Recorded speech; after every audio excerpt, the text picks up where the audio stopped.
Welcome back to the GSMC College Football Podcast, presented to you by the GSMC Podcast Network.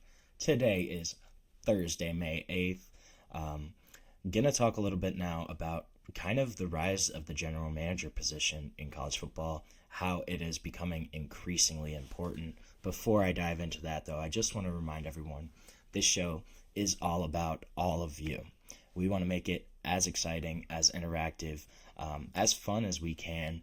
And one great way to do that is comments, questions, concerns. We'd love to hear from you. One easy way to ensure that your comment or question gets on the air, gets read live, is to use the super chat feature. To use that, all you have to do is click the $ at the bottom of the chat box to type in your message, question, comment there. This guarantees that your message gets on the air and gets read. It's also just a great way to support our channel, support what we're trying to build here at GSMC. We are so grateful for all of you, for your support, and we're so happy that you are a part of our community here at the GSMC Podcast Network. So I want to talk about the general manager, a position that has become so important in college football. We are starting to hear more about it. In 2025, this term, this role has really become a huge point of college football recruiting, NIL, kind of the whole changing landscape. But I want to say this is not an overnight invention.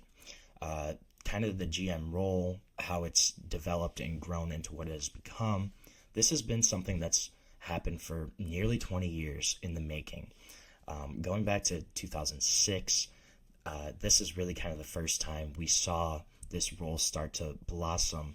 At Western Carolina, Geoff Collins and Matt Rhule, who were assistants at that time, were kind of discussing this, and they discussed how the NFL, they have guys whose position is director of player personnel. They're like, what does this mean, kind of thing.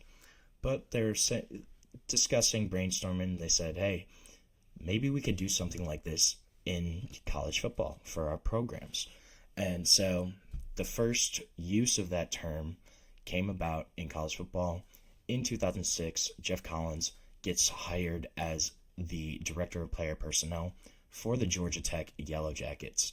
And in this role, he wrote letters, organized phone calls, managed recruiting board, acquired game tape. And in those days, the rules permitted that only on-field coaches were allowed to formally evaluate and recruit players, but off-field staffers, they still played key roles, kind of. So Collins, he helped Georgia Tech recruit 5 players at that time outside of Georgia Tech's normal geographical footprint. They had a top 15 recruiting class in that 1 year he was there, and they haven't had one higher than 50th in the 5 years before Geoff Collins was there. Then 2007, Geoff Collins gets hired by Nick Saban at Alabama, goes over there, and he comes to Tuscaloosa. Now he had a 5-person staff. And then 2009, Ed Marinowitz, he kind of took over that Alabama program. Alabama's director of player personnel, he increased his staff to 24 people. And it's just really interesting. He kind of built this whole thing. Each position coach had a student, and they kind of worked like an area scout almost for the assistant coaches. And he put the student workers through what he called scout school, had NFL scouts that passed through campus speak to them. And this was something that Alabama used really heavily, was key to kind of their success throughout this entire time, throughout Nick Saban's reign, was this player personnel kind of grouping, the recruiting, the whole staff. And this is something that's kind of really grown then.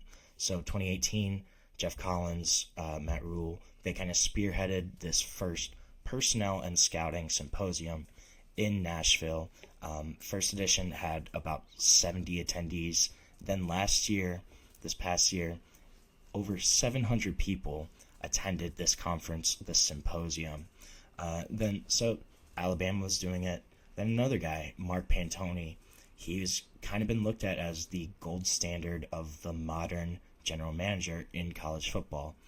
And Mark Pantoni, I would take a guess a gander that most people, even really heavy college football fans, do not know that name. Mark Pantoni is the Ohio State general manager, a guy that was a Florida student assistant on Urban Meyer's staff, did such a good job there that Urban Meyer offered him a full-time recruiting job. He became part of a 2-person staff, managed the entire recruiting operation.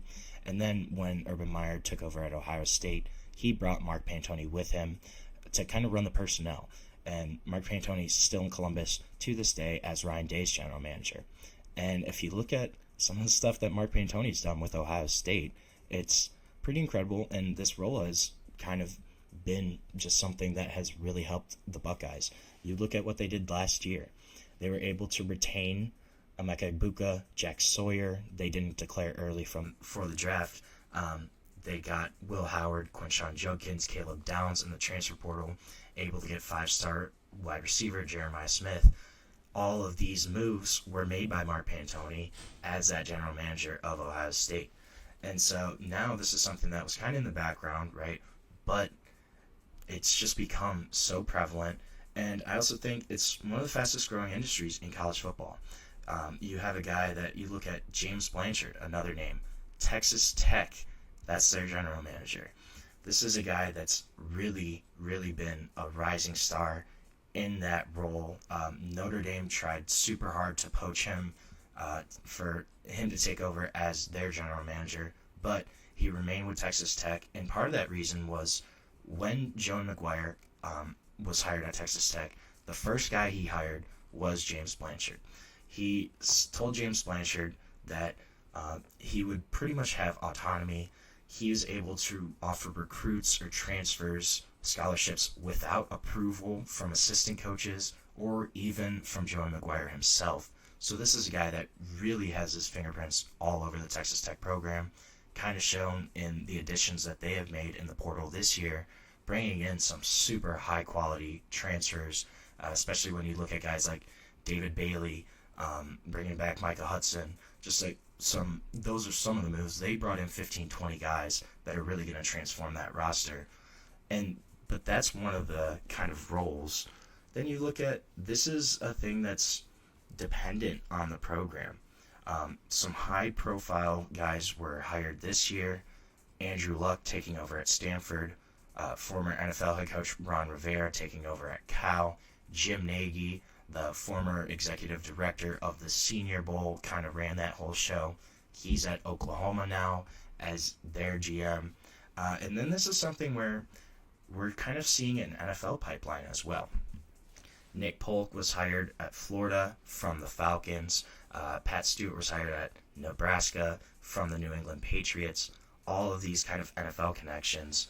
And this is something that has been debated too between the college football industry, is general managers coming from the NFL versus college ranks, how that kind of shakes out. The argument, I guess, for the NFL type GMs is this landscape is changing so much in terms of NIL, trying to negotiate those contracts, in terms of retaining players, going out and getting guys in the transfer portal. These are all basically professional type moves, roles, jobs that this general manager has to kind of juggle. This is a role that pretty much every big time program needs now. They have to have a guy that's running the recruiting, running NIL, because it's just too much to handle for coaching staffs. You can't have your head coach just out there negotiating contracts. You can't have your offensive line coach saying, hey, we're going to give you $500,000. That's just not going to work. It's too much on those coaches, in addition to what they're trying to do on the field in terms of actually prepping these guys for games, stuff like that on the field. They already have that role, so you can't ask your assistant coaches to kind of do all that other stuff. It's not as clean cut as just recruiting guys anymore. It's negotiating, keeping players out of the portal, getting guys from the portal. All of that kind of rolls into this general manager role, which every program kind of really needs right now. There's kind of an argument, though, that the NFL type GMs don't really understand college football, kind of what makes it unique, the traditions, going between programs, stuff like that. There's that argument from proponents of the more college type GMs of, hey, yes, it's similar to the NFL, but again, we're super unique in our own way. We shouldn't kind of have to juggle and maintain everything that these other guys are doing. So either way, the pro to NFL to college pipeline or vice versa, it's not slowing down at any time. Multiple NFL executives said during the combine that a lot of people in their front offices have kind of privately expressed interest in moving to college football, potentially taking one of those type roles. But then on the other end, a lot of college assistants right now, they are being drawn to the NFL. They think it's a better work-life balance, less stress on you, not juggling as many kind of different hats at one point, and it's just they can focus on what's on the field, on their meeting rooms, on developing their players, and getting them best prepared for actual game days.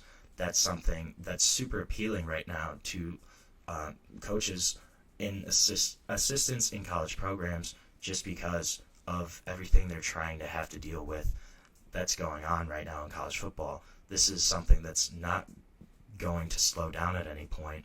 If anything, it's just going to keep growing, of the professionalization of the sport, of these guys really moving more towards employee types compared to student athletes.